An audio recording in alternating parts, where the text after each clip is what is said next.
What a goal, Charlotte! She turned there like Johan Cruyff and finished it like Alice Morgan. And it's saved!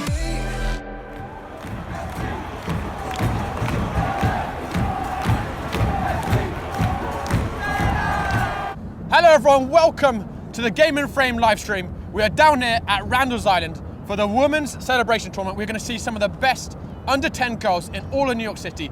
And to have that, we have to have a journalist fit for the standard. We have got one of the best women journalists in the whole, covering the women's game in all of New York. Maria Isabel, thank you so much for joining us today, Maria. Oh my gosh, I was so generous of you, but thank you so much for having me. I am super excited to be here celebrating women in soccer, women in sports in general, and I know we're gonna have such an amazing tournament today.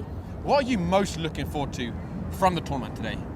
Well, I am looking to see these girls 10 years and younger, but I am also looking forward to do this coverage because we're increasing the visibility of women in soccer, and it's so much needed, and it needs to be intentional, you know, because women in sports don't get a lot of coverage, and I'm glad that we are here and we're spending the Saturday here covering them. I know no one is more armed on facts of the women game than you. How many women and girls are playing soccer in the world right now in 2022? According to the FIFA, more than 30 million girls and women are playing soccer around the world. The FIFA's goal is to get to 60 million girls. But I mean, we're there, we need more coverage, and we don't have a lot of coverage. And you know, so coverage is obviously something that you do. You spend a lot of time, you know, making sure that women get the exposure they need. Why do you think it's so important that women get equal exposure to men in soccer? As simply as find her football and find your football, put it. Because if she can see it, she can be it. You know, I was telling you the other day that I never saw women covering sports, you know. There was not like women sports journalists, so I never thought I could be one. But I always wanted to be a journalist, and I always wanted to do something different, not like entertainment or anything.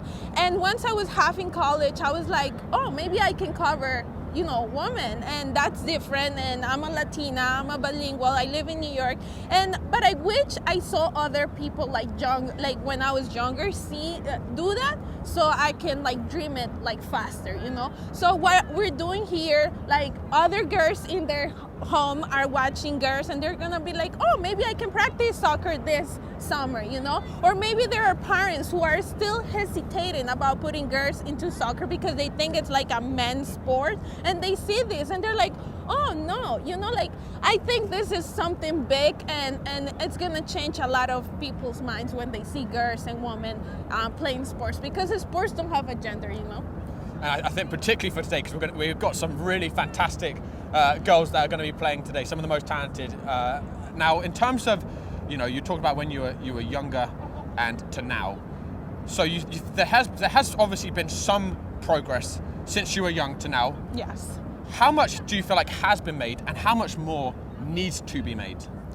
Well, now I feel like the channels, the networks try to at least put one woman like in the room. I don't know if they do it because they wanna say, oh, we're diverse or like we're inclusive, but they try, you know, and a lot of women like out there, they're so prepared when they talk about the game. They take it so serious. So I think that's a progress. What else we need?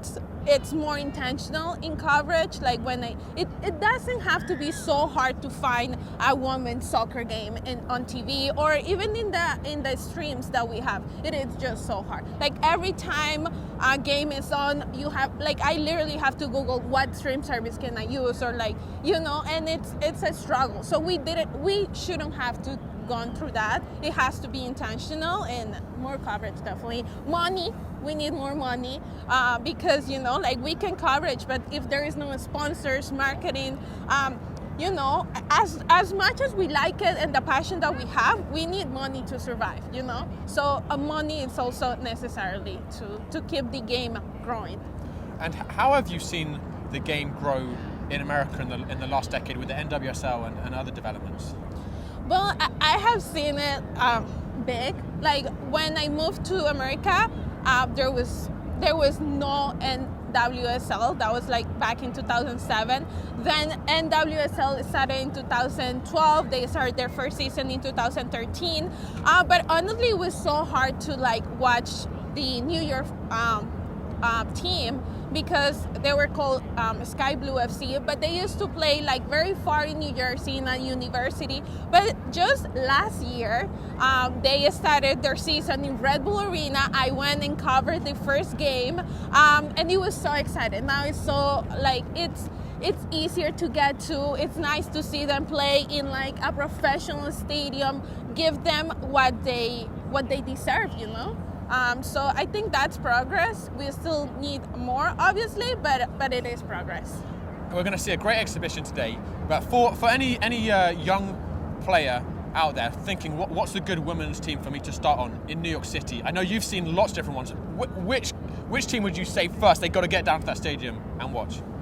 Well, I say that people, I don't know where people are watching us from, but start from your local team. If you live in New York, in New Jersey, start following Gotham FC or in social media, or start seeing what in your borough, what team do they have? If they have a team to support. I know Brooklyn City FC, they want to be like that home team of Brooklyn because they want to show pride. So that's a way. But like, for example, if you are a Chelsea fan, follow the Chelsea women's soccer team. It's not that hard. It's not that hard. Just follow that team that you already follow. But in the women's side. Yeah, absolutely. And I can tell you actually, being an Arsenal fan, the women's team has certainly given a lot of solace when the men's team has really, the last 15 years, just tanked. So yeah, no, thank you very much for your insight. I'm really excited to have you here. Maria Isabel's going to be with us all day, guys. We're going to be hosting the whole show. And let's have a look at the tournament that we have coming up. We've got quite a spectacle. Let's pull up that fixture card. We've got on Channel 1 with Maria and myself, we're going to have PSU versus Dusk. Very excited for that one. Two of the teams, the best teams in this city. And I have to give a disclaimer. I used to coach PSU Arsenal. I'm going to try and be a professional and not be biased and not coach the girls. But I just have to be honest about that.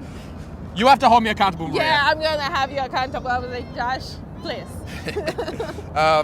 And on Channel 2, which is also up on GameandFrame.com, we're going to have Brooklyn City FC against Uptown Soccer, and that'll be on Channel 2. On then Game 2, so it's going to be a group stage with three games.